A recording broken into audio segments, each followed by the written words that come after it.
أعوذ بالله من الشيطان الرجيم بسم الله الرحمن الرحيم كذبت قوم لوط المرسلين إذ قال لهم أخوهم لوط ألا تتقون إني لكم رسول أمين فاتقوا الله وأطيعون وما أسألكم عليه من أجر إن أجري إلا على رب العالمين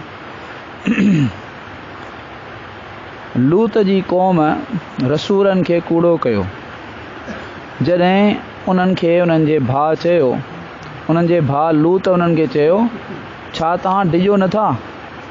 बेशक आऊं तव्हांजे लाइ हिकु अमानतदार पैगंबर आहियां। इन लाइ अल्लाह ताला खां डिॼो ऐं मुंहिंजो चयो मञो। ऐं आऊं इन तबलीग ते तव्हां खां का उजरत नथो घुरां। मुंहिंजी उजरत, मुंहिंजो अजर त उन ज़ात पंहिंजे ज़िम्मे रखियो आहे जेको जहाननि खे रोज़ी ॾिए थो, जहाननि खे पाले थो।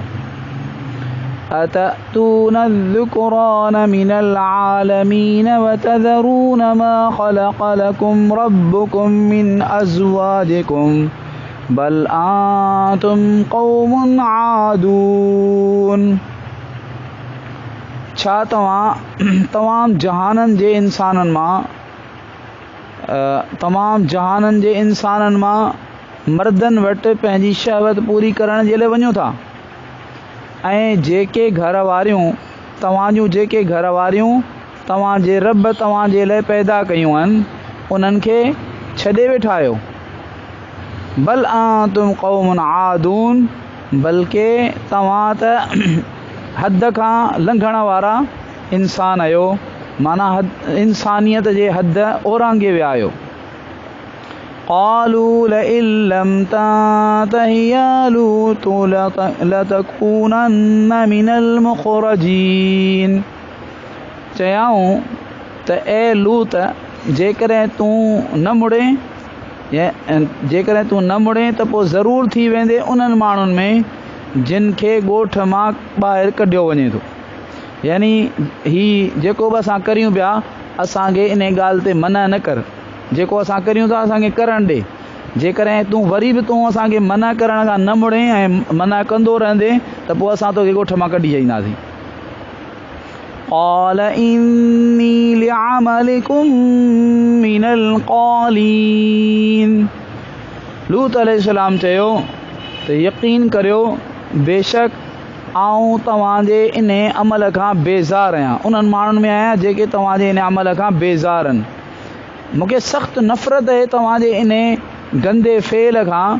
पोइ आऊं कीअं तव्हांखे रोकण खां रुकजंदुसि, ऐं रोकींदो रहंदुसि। तव्हां भले केतिरियूं बि धमकियूं ॾियो, आऊं तव्हांजी धमकियुनि में कोन ईंदुसि। रब्बि नज्जिनी व अहली मिम्मा यामलून। ऐं मुंहिंजा रब, मूंखे ऐं मुंहिंजे अहल खे, मुंहिंजे मुतालिक़ीन खे जेके ही बुछड़ा कम कनि पिया इन खां निजात अता फरमा। यानी ही जेके बुछड़ियूं हरकतूं कनि था, मर्दनि सां जेको आहे पंहिंजी शहवत पूरी कनि था, त इन खां मुंहिंजी तबियत खे ॾाढी घुटन थिए थी, ॾाढी तबियत ते जेको तो भार थिए थो, इन भार मां बि मूंखे निजात अता फरमा। ऐं इन्हनि जे इन फेल ते जेको अज़ाब अचे, उन अज़ाब खां बि मूंखे मुंहिंजे घर वारनि खे निजात अता फरमा। अल्लाह ताला फरमायो फनज्जयनाहु व अहलहु अजमईन इल्ला अजूज़न फिल गाबिरीन। पोइ असां उनखे ऐं उनजे तमाम घर वारनि खे निजात ॾिनी सिवाइ हिकु पोड़ीअ जे जेका पोयां रहण वारनि में हुई। यानी अल्लाह ताला फरमाए पियो त नतीजो इहो निकितो जो आख़िर में असां लूत अलैहिस्सलाम खे इन्हनि खां निजात ॾिनी ऐं जेको अज़ाब इन्हनि ते नाज़िल थियो उन खां उन्हनि खे ऐं उनजे घर वारनि सभिनी खे सिवाइ हिकिड़े पोड़ीअ जे। इहा पोड़ी केरु हुई? इहा हज़रत लूत अलैहिस्सलाम जी ज़ाल हुई। उहा हज़रत लूत अलैहिस्सलाम ते ईमान कोन आंदई ऐं पंहिंजी क़ौम जी हरकतुनि ते उहा राज़ी हूंदी हुई। इन करे जेको तो उन जे मथां जेको आहे उहा पोयां रही पंहिंजे क़ौम सां ऐं उन ते अज़ाब बि आयो, उहो जेको पोयनि ते आयो अज़ाब। हज़रत लूत अलैहिस्सलाम जी जेका घरवारी हुई बेहया, मक़सदु त उहा ख़ुदि बेहयाई में शरीका न हुई, काफ़िरा हुई ऐं हुननि जो जेको बेहया माण्हुनि जो जेको फेल हो उन ते राज़ी हुई त ठीकु भले भले पिया कनि। कंहिं बि पैगम्बर जी घरवारी जेका आहे, कंहिं बि पैगम्बर जी घरवारी कॾहिं बि कंहिं बदफेलीअ में ऐं कंहिं फ़ाहिशीअ में मुब्तला कान थी आहे।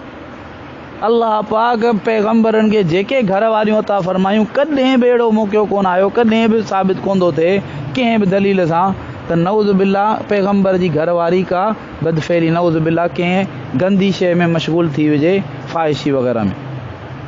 सुम्मा दम्मरनल आख़रीन, पोइ अल्लाह ताला फ़रमाए थो पोइ बाक़ी जेके बचा हुआ उन्हनि सभिनी खे असां तबाह करे छॾियो। वअमतरना अलैहिम मतरा फसाअ मतरुल मुंज़रीन, ऐं असां उन्हनि जे मथां हिकिड़े ख़ासि क़िस्म जो मींहुं वसायो। पोइ बुछड़ो हो उहो मींहुं जेको उन्हनि ते वसायो वियो, उन्हनि जो मींहुं ॾाढो बुछड़ो हो जेको डेजारियलनि ते वसायो वियो। माना हिननि खे पैगम्बरनि अची डेजारियो त न करियो, ए बुरा कम छॾियो, छॾियो ए गुनाह, पर कोन मुड़िया ऐं न छॾींदा त पोइ छा थींदो, अज़ाब ईंदो, अज़ाब ईंदो, अज़ाब ईंदो।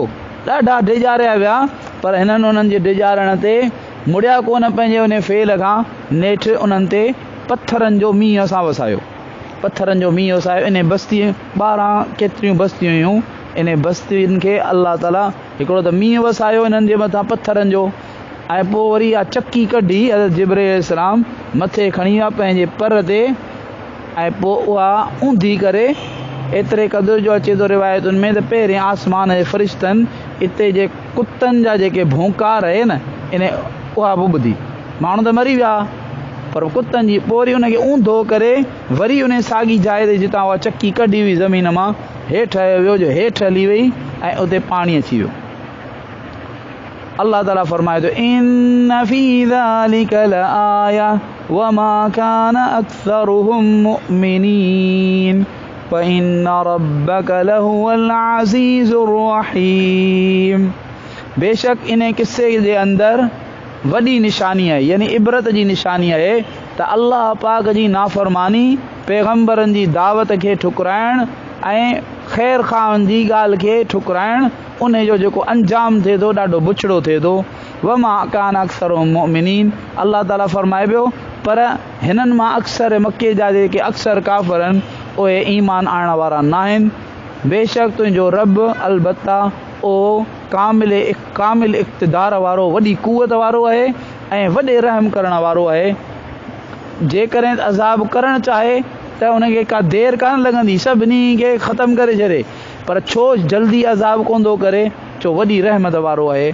उलमा लिखियो आहे त हीउ जेको बुरो कमु हिननि कयो, जो ज़ालुनि खे छॾे, जेको अल्लाह रब्बुल आलमीन जिन खे ज़ालुनि खे हलाल कयो आहे मुड़ुस जे लाइ, उनखे छॾे ऐं छोकरनि जे पोयां लॻा ऐं उन्हनि सां उन्हनि बदफेली कई, इहा बदफेली पंहिंजी ज़ाल सां बि हराम आहे। जेकॾहिं को ख़ुदा न ख़ास्ता पंहिंजी ज़ाल सां इहा फेल करे त इहो बि हराम आहे। अल्लाह रब्बुल आलमीन असां सभिनी खे जेको आहे सो दीन ते हलण जी, दीन जी सम्झ नसीब फरमाए ऐं उन ते अमल जी तौफ़ीक़ अता फरमाए। आमीन या अरहमर राहिमीन, या अरहमर राहिमीन, या अरहमर राहिमीन, या ज़ल जलाली वल इकराम, या ज़ल जलाली वल इकराम, या ज़ल जलाली वल इकराम। अल्लाहुम्मा सल्लि अला सय्यिदिना मुहम्मद व अला आलि मुहम्मद कमा सल्लैता अला इब्राहीम व अला आलि इब्राहीम इन्नका हमीदुम मजीद। अल्लाहुम्मा बारिक अला मुहम्मद व अला आलि मुहम्मद कमा बारकता अला इब्राहीम व अला आलि इब्राहीम इन्नका हमीदुम मजीद। रब्बना ज़लमना अनफुसना व इल्लम तग़फिर लना व तरहमना लनकूनन्न मिनल ख़ासिरीन। रब्बना आतिना फ़िद दुनिया हसनह व फ़िल आखिरति हसनह व क़िना अज़ाबन नार। व सल्लल्लाहु तआला अला हबीबिही मुहम्मद व अला आलिहि व अस्हाबिहि व बारिक वसल्लम। आमीन आमीन। सुब्हान